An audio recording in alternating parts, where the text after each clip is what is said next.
What's up, mortals? It's Dante from the anime Underworld, and today we are going to review Chapter 200. That's right, 200 of Four Knights of the Apocalypse. I can't believe that the series made it this far. And it doesn't even feel like the series is halfway over.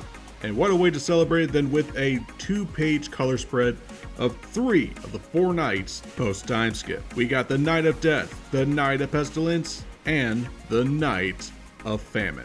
All we're missing is, of course, the Knight of War. If you were disappointed last chapter with the resolution with Diodora, don't worry, this one makes up for it, so let's get into it! We begin this chapter with the knights preparing to square off. As Beletripe and Worrlendane stand there on their platform, Percival and Tristan leap into action. Gawain is very annoyed that their plan did not work, and now they have to do this. 𝐬𝐻 tries to strike while he's in close range, but his plan is thwarted. Bellatrip knocks the goat sin of lust away from him. As the deadly sin is falling, Bellatrip unsheathes his sword and attacks with a mighty slash against the goat sin. Tristan and Percival are in shock as 𝐬𝐻 is bisected, sliced right through the middle. Oh my god, they killed Kenny! You bastard! But it's not just 𝐬𝐻 that was sliced in two. The arena is slashed in half. But if you think that's enough, it's not just the building, it's the terrain.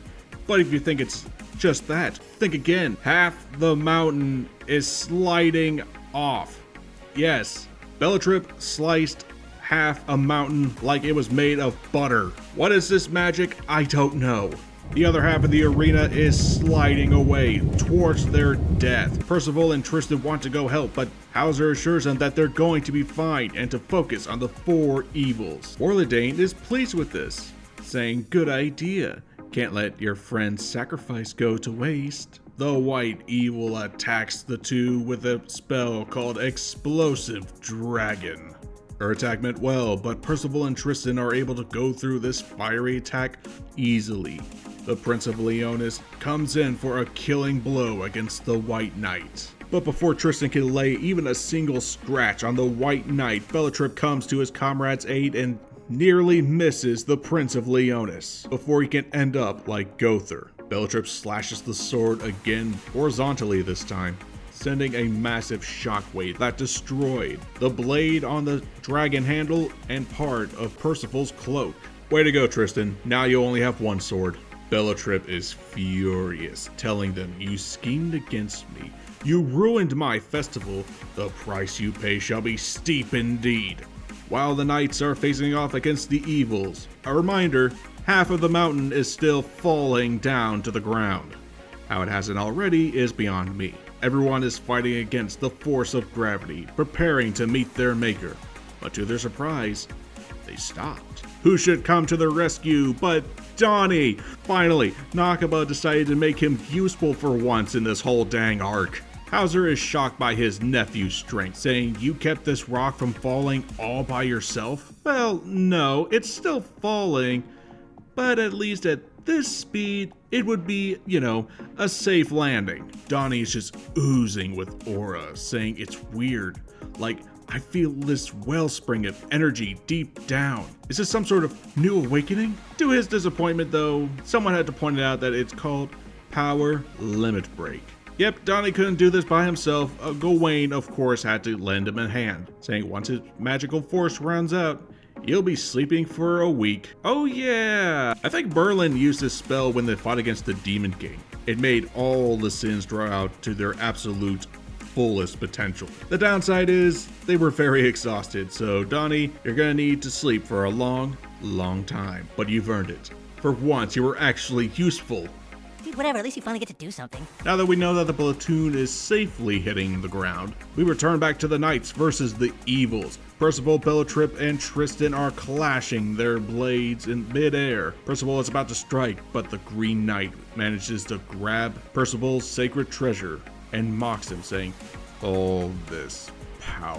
He raises his blade, prepared to strike the Knight of Death, mocking, "Are you even trying?" Force Edge gathers energy into the tip of the blade, with the two knights saying together, "Let me show you then," with Tristan grabbing Bellatrip's arm and Oh boy. Using his demon mark and Percival at full charge, the two finally attack the Green Knight with a mighty slash, and using the brute strength of Demon Mark against Bellatrip, the two have dealt a major blow against their adversary. A major slash is formed across Bellatrip's chest, and Tristan just straight up God of War rips his arm off. I'm probably gonna have to censor this because of YouTube being a bunch of but oh man. If you were disappointed last chapter about there being a lack of action after what happened with Diodora, this chapter makes up for it.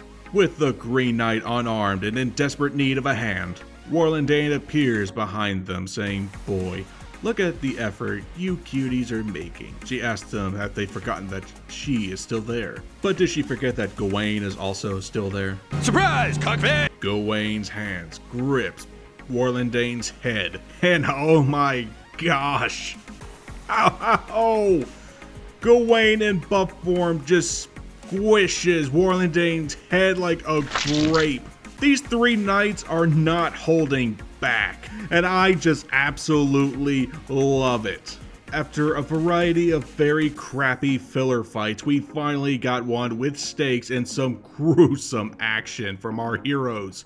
I am excited, this is awesome. With their adversaries defeated, Gawain kicks Warlandane's squished head down to the ground, while Tristan smacks Bellatrip, still holding on to his hand and sword, smashing them right into the tower that they stood high and mighty on not a few seconds ago. With their tower in ruins flying above them, Beletripe and Worrlendane are assumed defeated. Three of the four knights fly victorious in the air, yelling, "Keep going till we end it for good."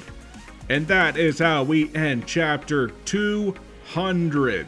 But don't get excited, we know this is not the end of this fight. Chapter 200 was awesome. I love the action from the three knights against these evils. I mean, the graphics alone are just so cool. Tristan and Percival made Bellatrip their bitch, and Gawain squished Warlandane's head like a grape. However, I doubt that this is going to end well in the next chapter. Reminder, Warlandane should be dead. Percival killed her human half. Those revealed that through sacrificing her humanity and using the power of chaos, Warlandane came back, looking as beautiful as she is under that hood. And if chaos can bring you back from being half dead, I would assume that chaos would have an immense healing factor, kind of like Deadpool. So to them, this is nothing. But to our heroes, this is going to be a very, very tough fight. I have no idea what happened with Gowther. I think Nakaba even forgot. But if the two evils are not down for the count, unlike Bellatrip, Gowther will give our heroes a helping hand. What did you think about chapter 200? Chapter 201 is said to be called The Messenger from Hell. What will happen in the next chapter, we'll have to see next week. If you love 7 Deadly Sins and Fortnite to the Apocalypse material, subscribe for more fun content coming your way very soon. And let me know what you think is going to happen in chapter 201. This has been Dante from the Anime Underworld, and I'll see you mortals later.